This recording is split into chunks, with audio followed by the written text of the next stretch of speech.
Mis padres cristianos me pusieron Tito Filemón y según trascendido también me quisieron poner hebreo, pero ya no entraba más en la papeleta esa que antes daban, dijo el que estaba ahí, no señor, ya no entra más. Santiago entonces, no tampoco.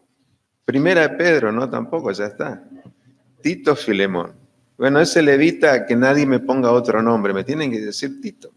Porque generalmente a los que se llaman Alberto le dicen Tito, Ricardo, Tito, Enrique, Tito. Yo soy sencillamente Tito. Y es fácil de acordarse, ¿no? Siempre hago esta prueba con los chicos.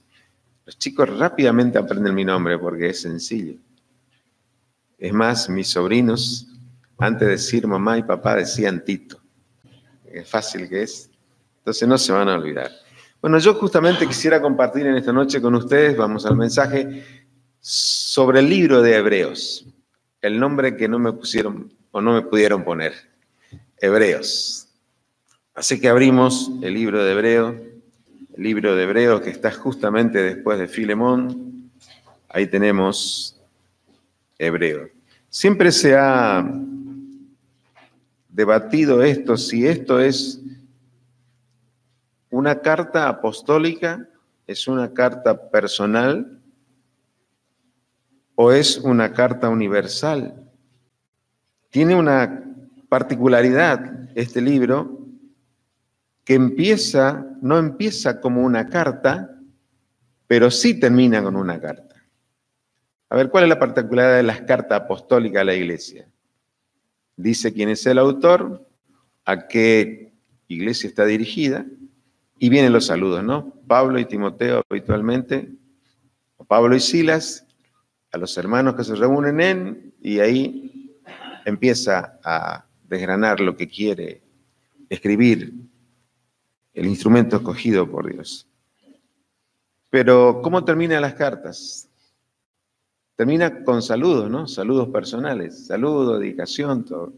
Bueno, este no empieza como una carta, sino que termina como una carta, porque termina con recomendaciones y saludos y anuncios personales. Por ejemplo, me menciona a mí. Al final dice, te comento, te informo que Tito está libre. Así que en algún momento estuvo preso Tito. Ahí dice al final, Tito está libre. Le largaron a Tito.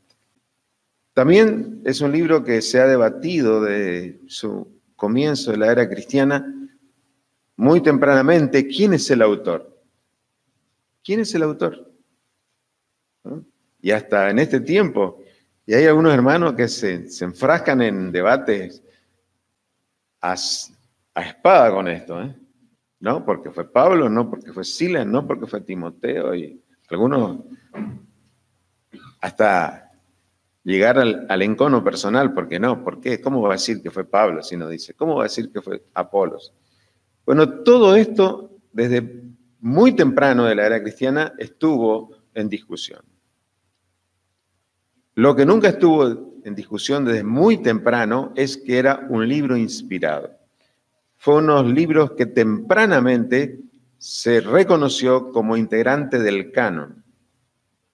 En el año siglo II, más o menos, ya los escritores de ese tiempo, los de Alejandría y otros más, ya mencionaban a este libro como inspirado. Ahora, lo importante, hermanos, no es el instrumento humano que Dios utilizó, porque cualquiera hubiera sido, Pablo, Silas, Apolo, Timoteo, Marco, Bernabé, lo que ustedes quieran, fueron lo que dice el apóstol Pedro, los santos hombres de Dios escribieron siendo inspirados, siendo llevados, siendo conducidos por el Espíritu Santo de Dios. Y eso es evidente en este libro, porque tienes verdades muy profundas. En el año 300 más o menos de la era cristiana, Orígenes, que fue uno de los padres de la iglesia, dijo, Dios en su soberanía no permitió que sepamos quién es el autor. Pero Dios también en su soberanía nos dejó profundas verdades en este libro, y eso es lo importante para nosotros. Y empieza en forma muy particular el libro. Mientras otro dice Pablo, Pedro, Juan, este empieza, ¿cómo empieza? Dios, habiendo hablado. Dios habiendo hablado, es decir, que el mensaje es de Dios. En el cielo va a haber mucho tiempo, y vamos a empezar a buscar al autor de este libro. ¿Qué le parece? El que primero lo encuentre me avisa. Mira, acá está el que, ahí se terminó la duda. Este es el que escribe. Vamos a tener, ¿no? Hay tantos temas que quedan en nuestra mente a veces, ¿no? A ver, ¿quién es el que escribe? Es muy importante, hermanos, saber cuando vamos a introducirnos a un libro, es datos como esto que estoy diciendo. ¿Saben por qué? La Biblia no se escribió así porque sí. No se escribió como se escribió las poesías. Los poetas contemporáneos y no contemporáneos un día se levantaron, fueron a contemplar el paisaje, el mar o lo que sea, y le vino idea a las cabezas y empezaron a escribir. Y así hay grandes poesías. La Biblia no es así. No se escribió sobre un vacío o sobre la nada o sin propósito, sino que se escribió con un propósito determinado y por una circunstancia determinada. Las cartas, sobre todas las cosas apostólicas, son prácticamente todas apologéticas, es decir, defensa y confirmación de doctrina. Pensemos en Gálatas. Gálatas escribe el apóstol Pablo en un momento muy crucial de la iglesia, cuando la iglesia estaba siendo acosada por la doctrina de los judaizantes. ¿Quién eran estos? Que decían que era necesario creer en el Señor Jesucristo como Salvador personal, pero para ser verdaderamente salvo había que guardar también, ¿qué cosa? La ley. Entonces Pablo escribe eso. Y es un libro escrito con mucha premura y se considera que uno de los pocos, o el único que escribió el apóstol Pablo con puño y letra. Lo otro él tenía en lo que se llama amanuense, él dictaba y otro le escribía, porque él tenía una dificultad para ver, se considera. Y él dice, mire con cuán grandes letras os escribo ese libro. Pablo le escribe también a Timoteo en un momento muy especial de la iglesia y con un propósito determinado. Y el propósito es estas cosas te he escrito para que sepas cómo conducirte en la iglesia de Dios, que es columna y baluarte de la verdad. Fíjese el propósito. El Evangelio de Juan también hay un propósito. Al final el apóstol Juan dice, muchas otras cosas hizo nuestro Señor Jesucristo, pero estas que fueron escritas fueron con un propósito, para que creyendo en Él tengan vida eterna. Es decir, propósitos. Todos los libros fueron escritos en una circunstancia determinada y con un propósito. Primera de Juan, segunda de Juan, fue escrito en un momento muy importante de la iglesia cuando los gnósticos, que viene la palabra gnóstico es conocimiento, estaban negando una verdad muy importante. ¿Cuál es la verdad? Que Dios no se manifestó en carne, que el Señor Jesucristo no era el Dios hecho hombre. Entonces escribe esa carta y ahí vemos el propósito. Ahora, Hebreo. Hebreo fue escrito a un grupo de hermanos que es muy probable que hayan estado en Italia. Y la circunstancia era esta. La circunstancia era que estaban siendo acosados, perseguidos por los judíos, porque en esta carta es evidente que mayoritariamente los que recibieron esta carta eran personas que venían del judaísmo y que habían recibido a Cristo como su Salvador. O prosélitos, es decir, personas no de nacionalidad judía, pero que habían adoptado para sí la religión judía, pero habiendo escuchado el mensaje de salvación, recibieron a Cristo como su Salvador. Ahora, después que sucedió esto, los judíos, los fariseos, saduceos y toda la rama estaban persiguiendo a esta gente con una propuesta: abandonar la fe. y con argumentos muy fuerte era el argumento. Y era por contraste. ¿Cuál era el argumento?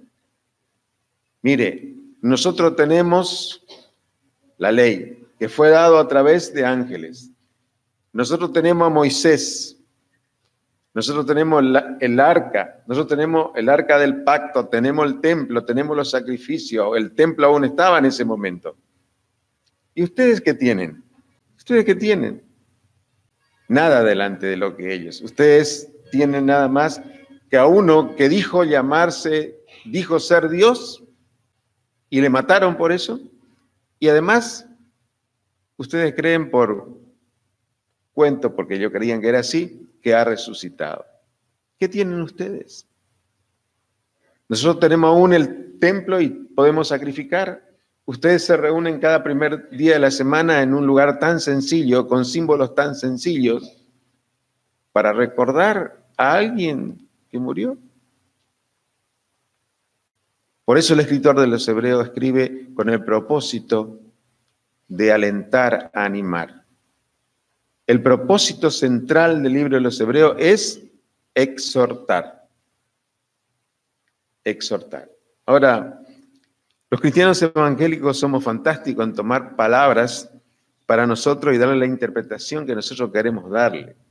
Y entonces decimos, vamos a exhortar a un hermano. Entonces agarramos una Biblia Thompson, la más grande que podamos, y le damos por la cabeza, dijimos, le exhorté al hermano.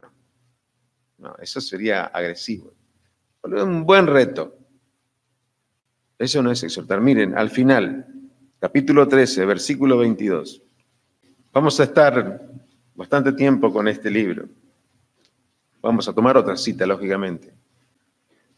13:22 dice, os ruego, hermanos, que soportéis la palabra de exhortación, pues os he escrito brevemente. Entonces, ¿cuál es el propósito del libro? Exhortar. Exhortar. Bueno, la definición, ¿qué es exhortar? Según el idioma original que fue escrito, el libro de los Hebreos, que es lógicamente el griego, exhortar significa alentar, animar, consolar. Y creo que básicamente este libro tiene el propósito de animar a tomar una acción por argumentación. El escritor va a demostrar durante todo el libro que si bien es cierto aquello era importante, la ley era importante, Moisés fue importante en la historia del pueblo de Israel, Abraham fue el que recibió la promesa, que luego fue a su hijo Isaac, Jacob, José, después David fue importante, Josué importante. Pero todo eso era sombra de lo porvenir. Por eso vamos a encontrar también reiterada veces el término estando ya presente Cristo. Todo aquello, la ley, el pacto, todo era tipo o figura de Cristo, pero que se cumplió acabadamente en la persona del Señor Jesucristo. Por eso este libro tiene mucha similitud en cuanto a las cosas que va diciendo con el libro de Levítico. Algunos dicen que para entender Hebreos, el libro de Hebreos, hay que leer primero Levítico, porque allí están las ordenanzas, las prácticas que desde luego se van repitiendo, que el escritor va tomando eso y demostrando que todo eso, aunque era bueno y cumplió el propósito en su tiempo, tenía un objetivo claro: prefigurar la venida de Cristo, un tipo de Cristo, pero habiendo estado el antitipo, es decir, Cristo, la figura quedó atrás. Habla de un nuevo pacto en la persona del Señor Jesucristo. Entonces, el trabajo del escritor es animar a aquellos hermanos que no se desanimen delante del ataque, porque aunque Moisés fue importante, el Señor Jesucristo es mucho más importante y más eficiente que Moisés. Si Aarón fue importante porque fue el instrumento escogido por Dios para llevar a cabo todo el oficio en el templo y sus hijos y su tribu lo levita. Cristo es el sumo sacerdote que vive para siempre. Aarón murió y no resucitó. Está allí su tumba. El Señor murió y resucitó. Cristo es mucho más importante y más excelente que Aarón. La ley fue dada a través de ángeles, pero la verdad y la gracia vino por medio ¿de quién? De Jesucristo, mucho más importante. Y ese es el contraste que va mostrando.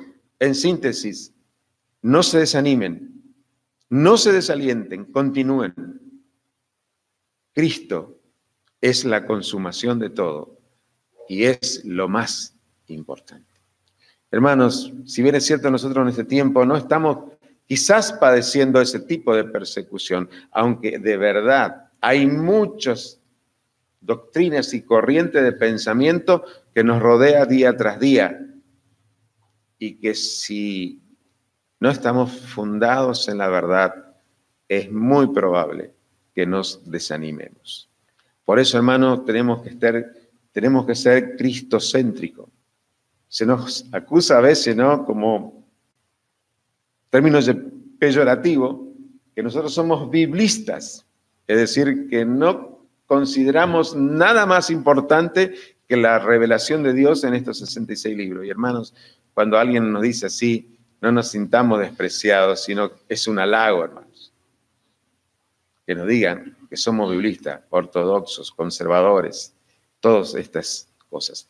Porque de verdad, hoy el mundo está sumido en un terrible pensamiento que se llama el posmodernismo o el relativismo también.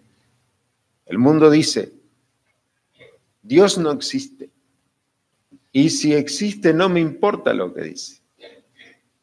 Y el relativismo dice, la verdad es lo que a ti te va bien. No existe nada absoluto, sino que lo importante es lo que a vos te vaya bien. Y en este pensamiento, nuestra fe está siendo atacada constantemente. Hay una guerra espiritual muy fuerte en el mundo. Satanás está atacando constantemente nuestras convicciones, nuestra fe. Por eso, hermanos, es necesario que nos aferremos a la palabra, nos aferremos a Jesucristo, que Él es el todo. No hay nadie mejor que Él. No hay nadie superior que Él. Él es excelente. Hay una hermosa canción que dice, prefiero a Cristo ante que oros mil. Prefiero a Cristo. Y eso es el propósito del libro, demostrar a los hermanos, para que no se desaliente, que Cristo es superior a todo. Sin duda que aquellos hermanos vivían un tiempo difícil, porque ¿saben qué? En esa época, quien dejaba el judaísmo, la religión judía, era considerado una paria del mundo. Perdían sus herencias, perdían sus familias, perdían sus trabajos y eran verdaderamente menospreciados. No era sencillo, hermano. Eso. Y se avisoraba o se avecinaba una persecución terrible que ejecutaría a Nerón después. Se considera que este libro se escribió en el año 63, 64 aproximadamente, porque en el año 64 empezó la persecución de Nerón. En el capítulo 12, el escritor le dice, ustedes han padecido, pero no aún hasta la sangre. No había llegado todavía, pero llegó. Es evidente que llegó. Pablo fue ejecutado en el año 67 por orden de Nerón. Padeció hasta la sangre, entregando su propia vida. Nosotros, hermanos, no sabemos si esta parte de la historia no se va a volver a repetir para nosotros. Debemos dar gracias al Señor de vivir en un país en libertad como este, donde no estamos siendo perseguidos. Alguien tuvo que sortear algún impedimento de la policía o algo así para estar presente aquí. ¿Nos tenemos que esconder para reunirnos aquí? No. Estamos viviendo en libertad, por eso siempre, hermano, tenemos que agradecer al Señor por vivir en un país en libertad y rogar por nuestros gobernantes, ahora que hay un tiempo de elecciones, que el que asuma la conducción del país nos haga permanecer en este tiempo de libertad. Y nosotros aprovechemos este tiempo de libertad, porque estamos desaprovechando. En muchos aspectos, hermano, estamos aprovechando. En cosas tan sencillas como reunirse. Tenemos 50.000 excusas para no reunirnos. No aprovechamos el tiempo de libertad como tendríamos que aprovechar de hablar al semejante de Cristo. No hay impedimento. ¿Quién te impide entregar un tratado a una persona? ¿Hay algún peligro con eso? No hay ningún peligro. Entonces, la advertencia es bien propicia para nosotros. No hemos padecido aún hasta la sangre, pero no sabemos eso, si se va a mantener por mucho tiempo. La Biblia nos habla que el tiempo final de la iglesia no va a ser sencillo. Es más, el término arrebatamiento que va a sufrir la iglesia es un término arpazo, que su original significa sacar algo de un lugar por el inminente peligro, que eso está por padecer. Y yo creo, hermano, no vamos a ver quizás al anticristo, pero vamos a ser sacados en un momento de terrible apremio hacia nosotros, porque eso es lo que dice la palabra, arpazo, sacar por violencia de un lugar algo para ser trasladado a otro lugar, en nuestro caso, para ser trasladado al cielo, es lo que esperamos constantemente. Entonces, continuamos. Hay 31 a 32 exhortaciones en este libro. ¿Qué vamos a considerarlo esta noche, le parece? 31, 32, ¿podemos considerar, hermano Andrés? Yo siempre digo, yo no voy a batir nunca el récord del hermano Daniel, así que esté tranquilo. Vamos a considerar 2 nada más. Y vamos a dejar los otros 29 para otro día cuando me inviten a venir. Empecemos por el final, capítulo 12. La exhortación ahí está dirigido 12, por el final. Es el anteúltimo capítulo. Los 2 primeros versículos es uno de los versículos muy conocidos, ¿no? A veces repetimos de memoria estos versículos. Y vamos a ver, 12, 1 y 2. Por tanto, nosotros también, teniendo alrededor nuestro tan grande nube de testigos, despojémonos de todo peso y del pecado que nos asedia, y corramos con paciencia la carrera que tenemos por delante, puesto los ojos en Jesús, el autor y consumador de la fe, el cual por el gozo puesto delante de él sufrió la cruz, menospreció el oprobio y se sentó a la diestra del trono de Dios. Aquí encontramos una exhortación dirigida a aquellos hermanos de aquel tiempo que es muy actual también para nosotros. Fíjense este término que utiliza al iniciar, por tanto. Si se fijan, háganlo después en su casa, van a encontrar varias veces este término, por tanto, en este libro. Empezando del capítulo 2, ya encuentran por tanto, capítulo 3, versículo 1, por tanto, capítulo 3, versículo 14, por tanto, capítulo 6, versículo 1, por tanto. Y vamos a parar ahí porque si no vamos a estar toda la noche con eso. ¿Qué es esto, por tanto? Es una forma de locución, de expresar algo, y tiene que ver con lo antedicho. Es decir, por lo que yo le he dicho, ustedes tienen que hacer esto. Lo antedicho requiere una acción. Lo antedicho requiere una acción. Es una forma de expresar eso. Ahora, él le dice, por tanto, capítulo 12, versículo 1. Por tanto, nosotros también, tendiendo alrededor nuestro tan grande nube de testigos. ¿A qué se refiere? A lo que antecede. El capítulo 11, el escritor le recuerda y le hace una visita guiada por la galería de la fe para que vieran los grandes hombres de fe que hicieron historia dentro del pueblo de Israel. Empieza en el capítulo 11 hablando de el primer héroe de la fe. ¿Quién es? Abel.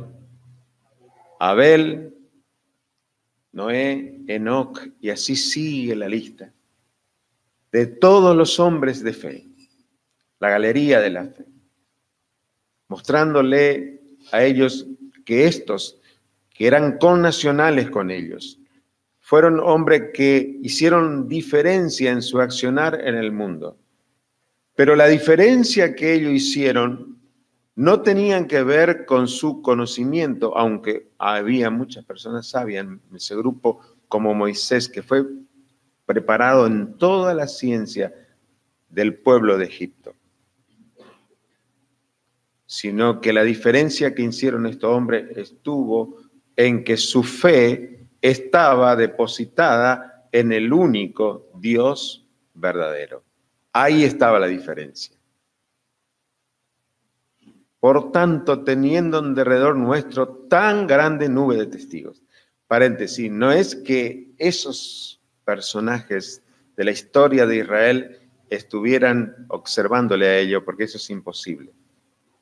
Sino la idea es, teniendo estos ejemplos, teniendo estos hombres que nos precedieron, que nos dejaron ejemplos de vida, ejemplos que trascendieron la historia. Al final del capítulo 11 dice que el tiempo faltaría para hablar de todo lo que están ahí. Y ellos conocían bien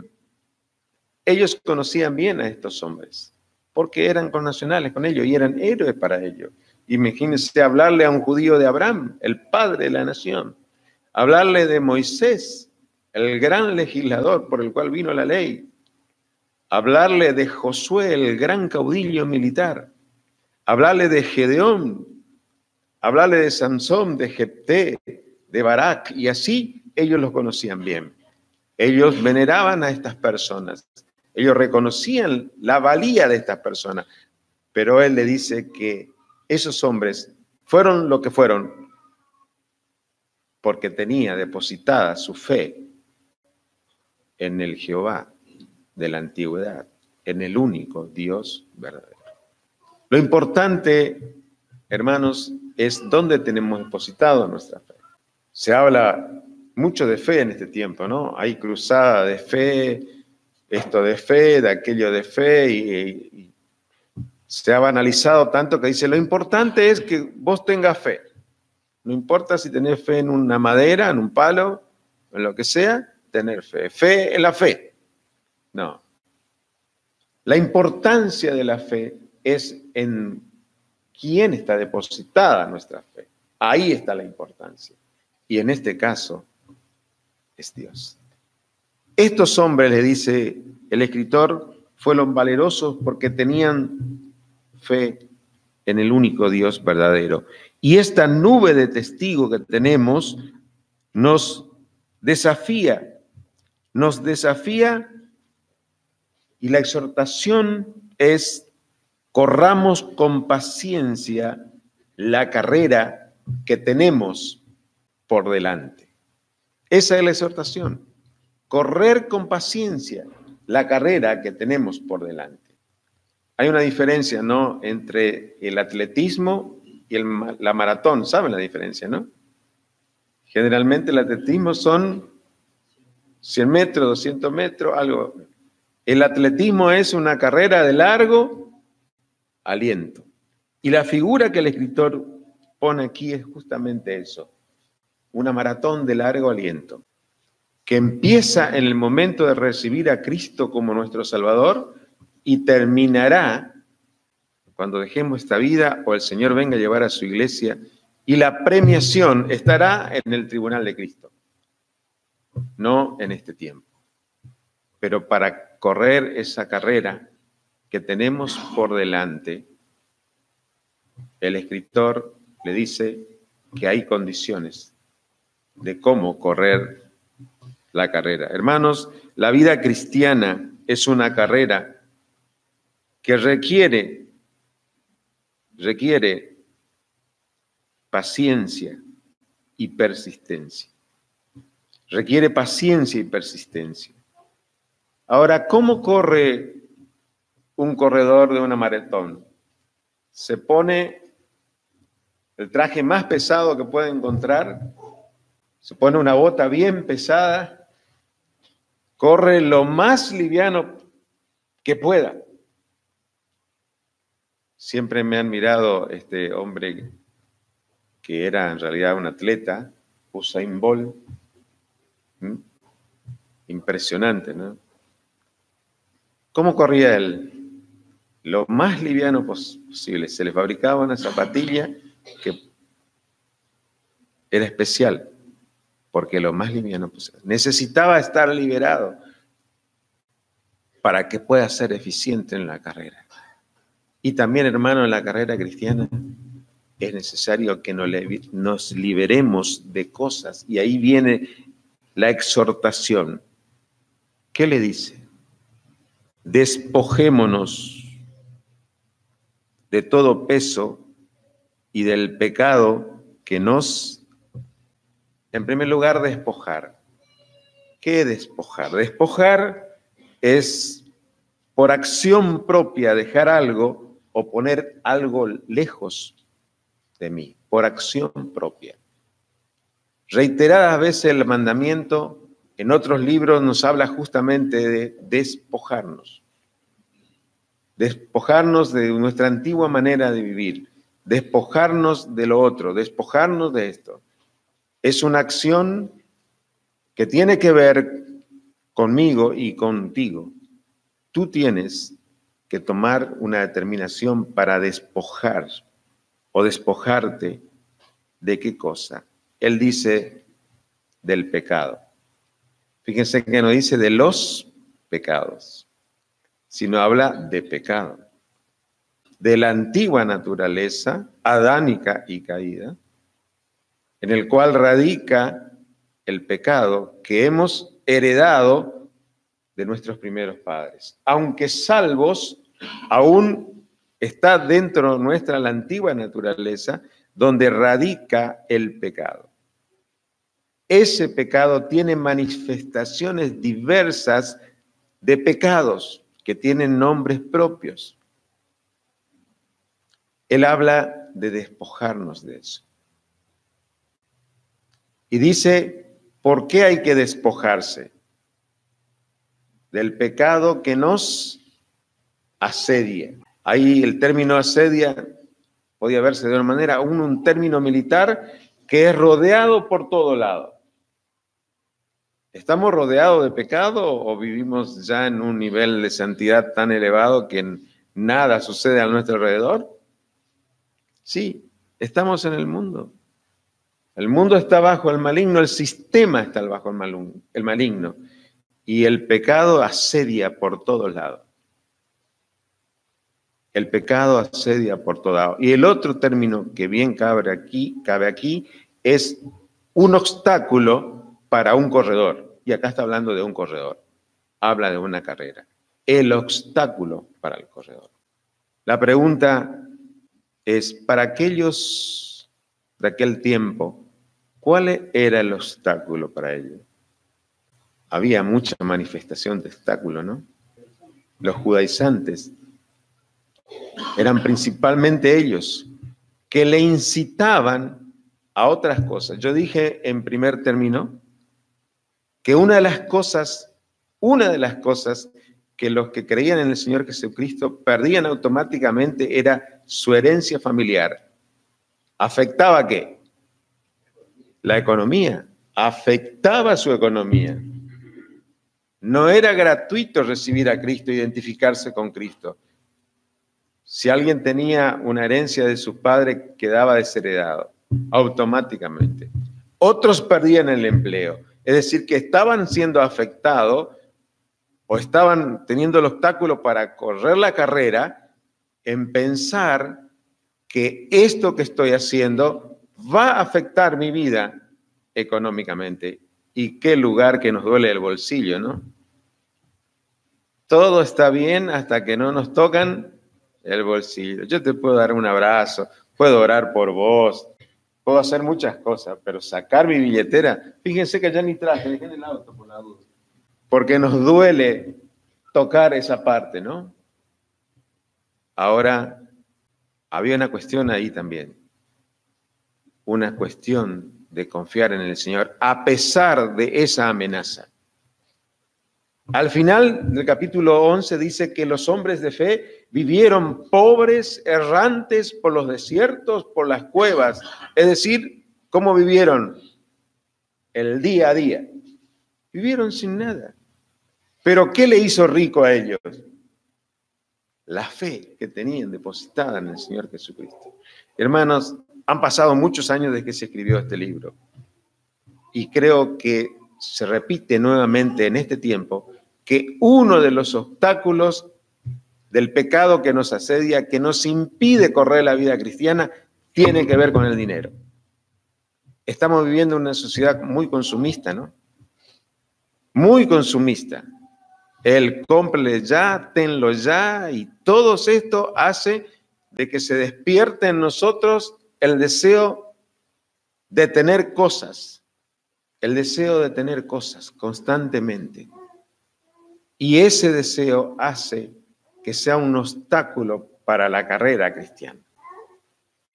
Hermanos, la verdad es, ¿la Biblia manda que trabajemos? Sí, Señor. Pablo en 1 Tesalonicenses y 2 Tesalonicenses dice que debemos ocuparnos sosegadamente en nuestro negocio y honradamente. Y es más enfático aún, que el que no quiere trabajar, que tampoco coma. No es el que no puede, vamos a aclarar los términos, sino que el que no quiere, pudiendo trabajar, que también se prive, que haga una dieta bien buena, no coma. Así es. Ahora, hermanos, tener objetivos materiales o económicos está bien. Por supuesto que está bien. Pablo lo dice, que se ocupe en su negocio honestamente y honradamente. Es más, él dice que el cristiano no hurte más, sino que trabaje para proveerse para sí y también para ayudar al otro. El problema, hermanos, son los extremos. Así como la Biblia condena el extremo del vago que no quiere trabajar y que le gustan los sistemas populistas que le dan todo a cambio de ningún esfuerzo, eso está mal. Es totalmente antibíblico el populismo, hermanos, sin entrar en político. Porque la Biblia de principio mandó al hombre trabajar para proveerse de sus recursos para vivir. Adán, cuando fue creado y puesto en el Edén, ¿qué le dijo a Adán? Tomate un tereré todos los días, los paraguayos que le gustan, la hamaca, la guitarra ahí que va a caer. Vos no vas a hacer nada. No.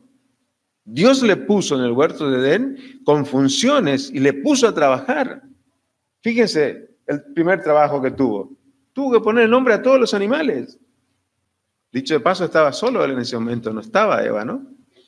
Después recién vino Eva, porque no hubo decir un conflicto, ¿no? Discutiendo 3 días si es jirafa o es gato. Entonces el Señor impidió ese detalle. Dijo, Adán, vos poné todo y después te traemos Eva cuando todo está listo acá. Esto es jirafa, esto es gato, ahí lo tiene. Y le mandó trabajar. ¿Podía él vivir sin trabajar? Sí. La naturaleza era rica en gran manera, pero el hombre no fue creado para no trabajar. El hombre fue creado por Dios para que trabaje. El Señor Jesucristo, defendiendo en un momento su labor, dijo, mi Padre trabaja y yo también trabajo. Ahora el problema es los extremos, hermanos. Cuando la ambición personal, llámese de la manera que sea, nos lleva a otro extremo de querer tener cosas. Y eso es un verdadero obstáculo en la vida cristiana. Vamos a leer un pasaje en Primera de Timoteo, capítulo 5. Volvemos un poquito atrás. Primera Timoteo, capítulo 6, Primera Timoteo, capítulo 6, versículos 6 al 10. Primera Timoteo 6, 6 al 10.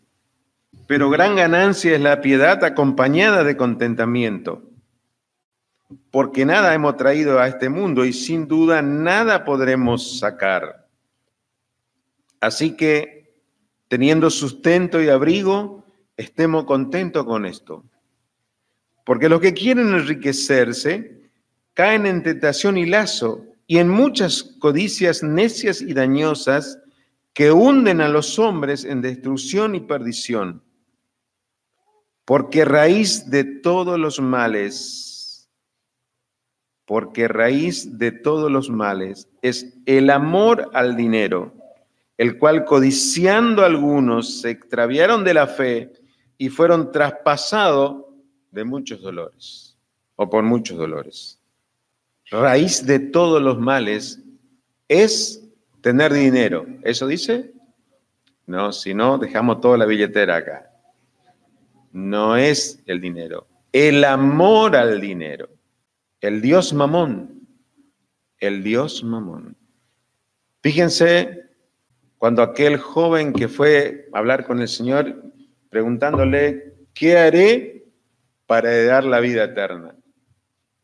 El Señor le planteó los 5 primeros mandamientos, ¿no? Y él dijo, eso lo he guardado de mi juventud. Así que tengo aprobado. No, una cosa te falta. Ve y vende todo lo que tienes y dalos a los pobres. Dice que él se fue triste porque tenía muchas posesiones. Ahora, ¿cuál era el ídolo de él? ¿De qué pecado estaba? La codicia. Porque estaba amando más al dinero que a Dios. Tener dinero, hermano, está bien. El tema es ¿cuánto es tu amor hacia el dinero? ¿Cuánto es tu amor hacia el dinero? Ahí está el problema y ese es un obstáculo. Hermano, a veces en las reuniones de oraciones, que es como el muro de los lamentos, se dice todas las dificultades que hay entre ellos, hermano, que le falta trabajo. Yo a veces no estoy tan seguro de pedir que los hermanos tengan trabajo abundante, mire, porque tengo algunas experiencias. Que después que consiguieron trabajo, lo primero que abandonaron fue reunirse. No, ahora tengo, mira, mucho trabajo. No, es así, hermano. Mucho trabajo hace que pierda riquezas espirituales y sea un obstáculo para correr la carrera cristiana. Dijimos que peso que nos asedia. Y este deseo de tener, fíjense que el apóstol Pablo utiliza términos, dice el versículo 9, porque los que quieren enriquecerse caen en tentación y lazo y en muchas codicias necias y dañosas.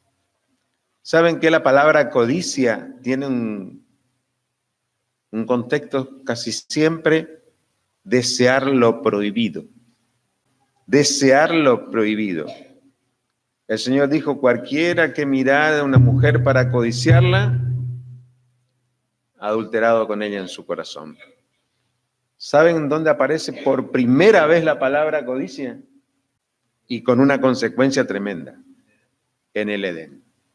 Dice que Eva miró al árbol y era codicioso.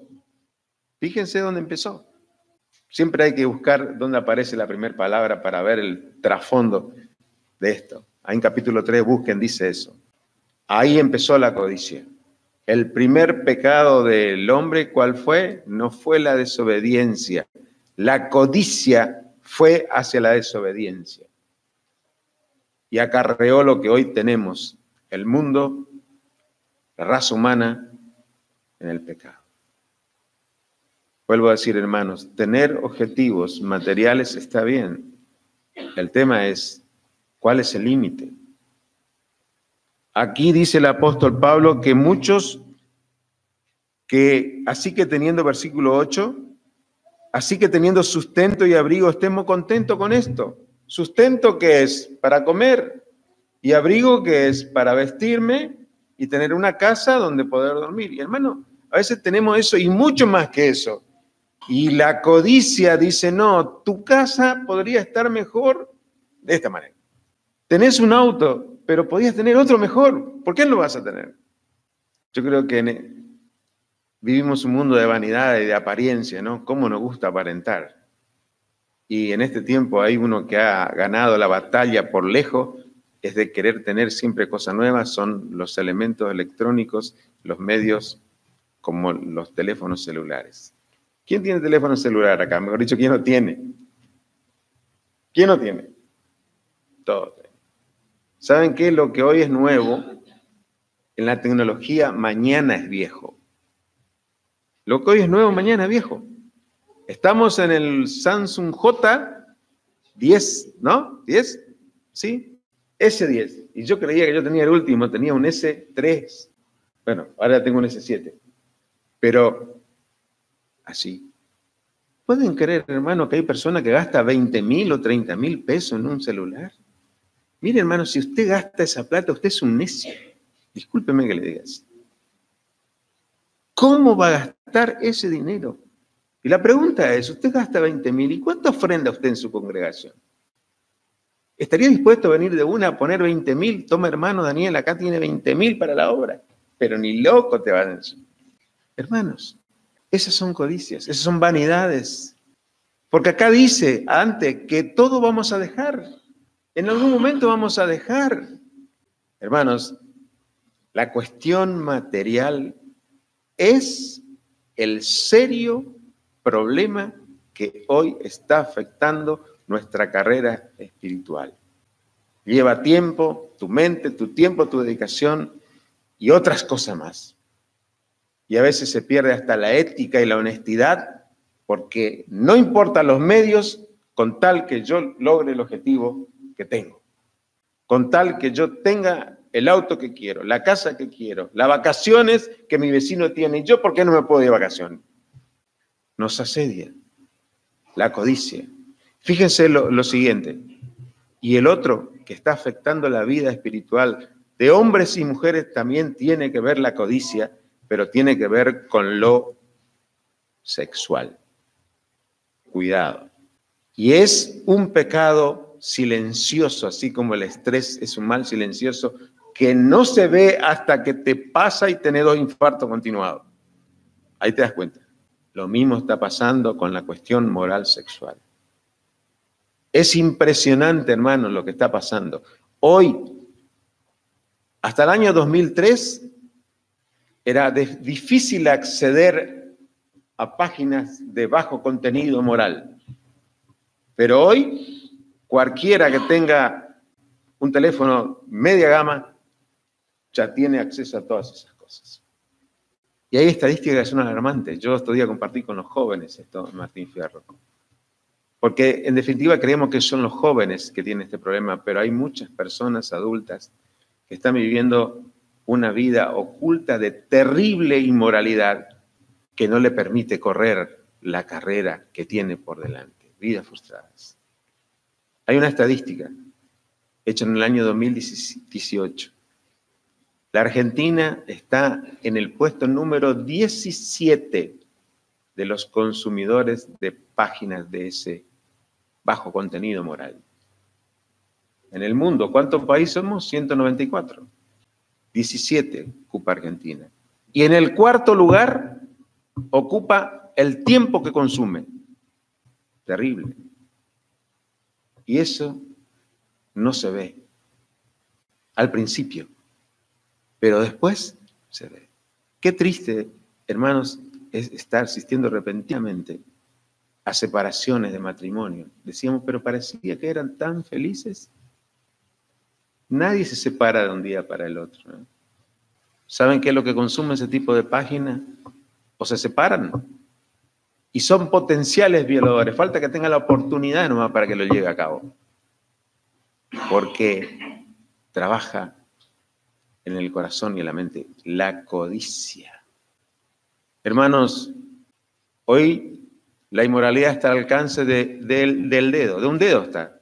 Le pasa a lo que trabajamos con computadora constantemente, aparecen las páginas emergentes. Estás trabajando ahí y te aparece. Hay que tener convicciones y fe para eliminar eso y no ser tentado a mirar. Otra estadística triste, ¿no? Porque pensamos a veces que los hombres solamente estamos en esa locura. En la Argentina, las mujeres son las que más consumen. Tristemente hablando. Pregunta, estos hermanos están desafiados, exhortados, animados a correr la carrera con paciencia que tienen por delante. Pero le dice, hay que sacar cosas que estorban. Y el desafío es para nosotros, hermanos, ahora. ¿Qué está estorbando tu vida? Podríamos hablar toda la noche, todo el mes y todo el año enumerando los tipos de pecado o los pecados que son un peso que nos asedia y que hace que nos estemos arrastrando como una babosa en vez de correr como Usain Bolt la carrera cristiana. Y es cuestión, tú sabes qué es. Yo sé cuál es mi realidad, pero es necesario que pienses delante del Señor.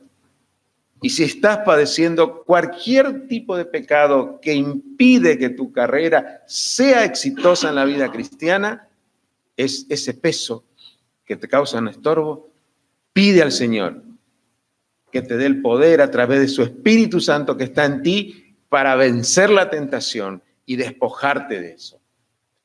Puede tener muchos nombres, puede ser trabajo, puede ser dinero, puede ser pornografía, puede ser el trabajo, hasta puede ser tu propia familia. Porque a veces es un problema eso también. Cuando ponemos la familia en primer lugar. No es así. Amarás al Señor tu Dios con toda tu mente, con toda tu fuerza, sobre todas las cosas. No es que no tenemos que amar a nuestra familia, pero cada cosa en su lugar. Cada cosa en su lugar. El estudio para los jóvenes. ¿Está bien estudiar? Sí, señor. Yo digo, hay que estudiar, hay que capacitarse, porque vivimos un tiempo que el que no se capacita va a tener muy poca posibilidad en el futuro de tener un trabajo más o menos digno. Pero no debe ocupar tu primer lugar. Puede ser también un peso que tenés por delante. Amistades. ¿Qué tipo de amistades tienen? Puede ser un peso, un obstáculo que te impide correr la carrera que tenemos por delante. ¿Y de qué manera corramos? Con paciencia. La palabra paciencia es sostenerse o soportar alegremente la adversa circunstancia por el fin o lo que se avecina, que será glorioso, será bueno. Yo siempre admiro a los jóvenes, y no tan jóvenes a veces, que van al gimnasio a hacer fierro, ¿no? Y están transpirando y aguantan, porque cada tanto miran y ven la foto de Cristiano Ronaldo y le quieren parecer a él. Entonces yo voy a hacer igual. Entonces continúa. Eso es paciencia, continuar, a soportar, porque el objetivo es lo importante. Y en la vida cristiana, ¿cuál es el objetivo que tenemos nosotros? El premio del supremo llamamiento en el tribunal de Cristo.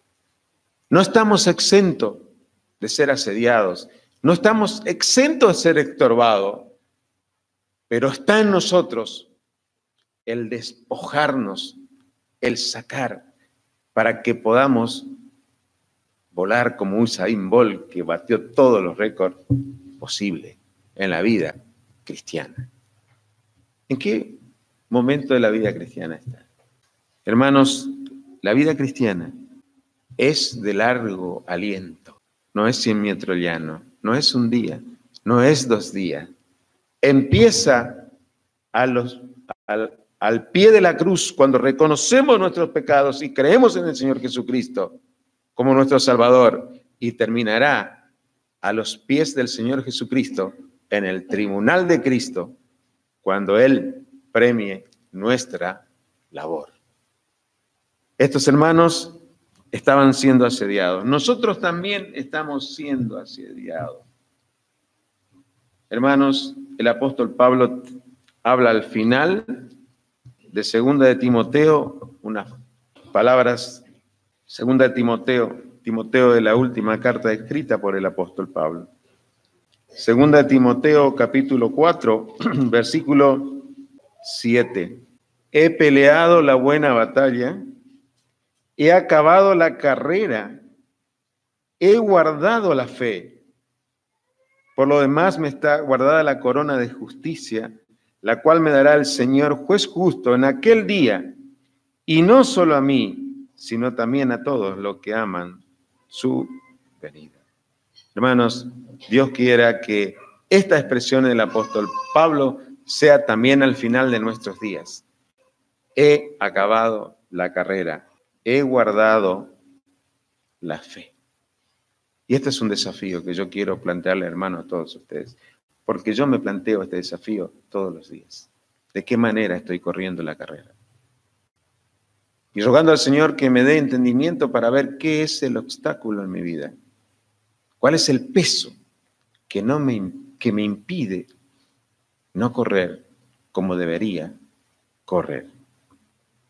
Pero no quiero terminar en esta noche sin antes una exhortación a aquellos que quizás están escuchando el mensaje. Puede ser por primera vez, han venido a este lugar por primera vez o muchas veces, pero están desatendiendo el mensaje a salvación que se expresa en forma constante. Hebreos capítulo 2. Hebreos capítulo 2, versículo 1 al 4. Aquí otra vez encontramos por tanto. Por tanto, es necesario que con más diligencia atendamos las cosas que hemos oído, no sea que nos deslicemos. Porque si la palabra dicha por medio de los ángeles fue firme, y toda transgresión y desobediencia recibió justa retribución, ¿cómo escaparemos nosotros si descuidamos una salvación tan grande? La cual, habiendo sido anunciada primeramente por el Señor, nos fue confirmada por los que oyeron, testificando Dios juntamente con ellos, con señales y prodigios y diversos milagros y repartimiento del Espíritu Santo según su voluntad. ¿Cuál es la exhortación aquí? Es necesario que con más diligencia atendamos a lo que hemos oído. Quizás seré participante de este lugar. Yo no conozco a todos aquí, conozco a unos cuantos. En medio de estos hermanos, como en medio de toda congregación, siempre hay personas que están, pero no son. Están, pero no son salvos. Aman el grupo, aman la forma, aman la camaradería que hay en este lugar, los buenos modales que nos caracterizan, pero no están prestando debida atención al mensaje de salvación. Aquí el escritor le dice que el pueblo de Israel no prestó debida atención a lo que Dios le dijo y recibieron ¿qué cosa? Justa retribución por su incredulidad. ¿Cuántos salieron más o menos cuando Dios sacó de Egipto a su pueblo? Más o menos 2 millones de personas fueron entre chicos y todos. ¿Cuánto entraron a la tierra prometida de esa generación? 2. Josué y Caleb. Los demás perecieron en el camino. ¿Por qué? Por incredulidad, dice la Biblia. Porque no prestaron atención. Y aquí justamente la exhortación es esa, que debes prestar atención al mensaje de salvación. No debes ser indiferente o prorrogar el tiempo de una decisión. Porque si ellos recibieron justa retribución, dice aquí, ¿cómo escaparemos nosotros? ¿O cómo escaparás tú si no prestas atención a una salvación tan grande? Felices somos aquellos que ya hemos prestado atención a esta salvación tan grande y hemos recibido a Cristo como nuestro Salvador verdaderamente y genuinamente. Y estamos seguros que como Josué y Caleb entró a la tierra prometida, vamos a entrar al cielo. No por lo que estamos haciendo, ni lo que haremos, sino por lo que Cristo ya ha hecho a nuestro favor. Pero si tú eres indiferente, estás jugando a la ruleta rusa. En cualquier momento te puede sorprender la muerte. Y terminará tu tiempo de gracia que Dios te está dando. O que Cristo venga a llevar a su iglesia. Imagínate el próximo domingo, seguramente la información va a correr tan rápido que lo primero que harás es venir a ver dónde están los hermanos. Aquellos que verdaderamente hemos creído vamos a ser llevados. Y tú te quedarás aquí porque no estás prestando atención. Y dice, para que no nos deslicemos. La palabra es quedar a la deriva. Quedar a la deriva por no prestar atención.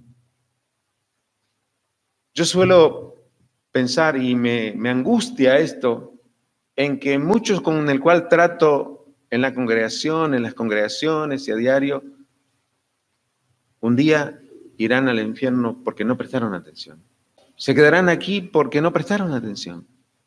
Aquí esa es la exhortación, prestar atención a las cosas oídas. Saben que a veces estamos escuchando un sonido, pero no prestamos atención, ¿verdad? Estamos escuchando nomás una vibración sonora. Pero cuando queremos saber lo que quiere decir, prestamos atención y escuchamos la palabra. Ahí cambia. Hay muchas que están escuchando nomás una vibración sonora, pero no están prestando atención al mensaje de salvación. ¿Y cuál es el mensaje de salvación? El mensaje de salvación empieza por entender en primer lugar que el hombre es un pecador y como pecador ha transgredido la norma de Dios. Y por esa consecuencia, si no se arrepiente de sus pecados y cree en el Señor Jesucristo como su único y todo suficiente Salvador, estará por la eternidad separado de Dios en ese terrible lugar llamado infierno. No dejes pasar esta oportunidad. Un hermano que ya está en la presencia del Señor solía terminar su mensaje con estas palabras y lo voy a hacer yo hoy. Y aunque él no va a saber que yo lo dije porque ya está en la presencia del Señor, pero tengo que tener honestidad intelectual y decir quién lo decía. Decía el hermano Guillermo Jacques, si la muerte a ti llegara, pecador, ¿a dónde vas?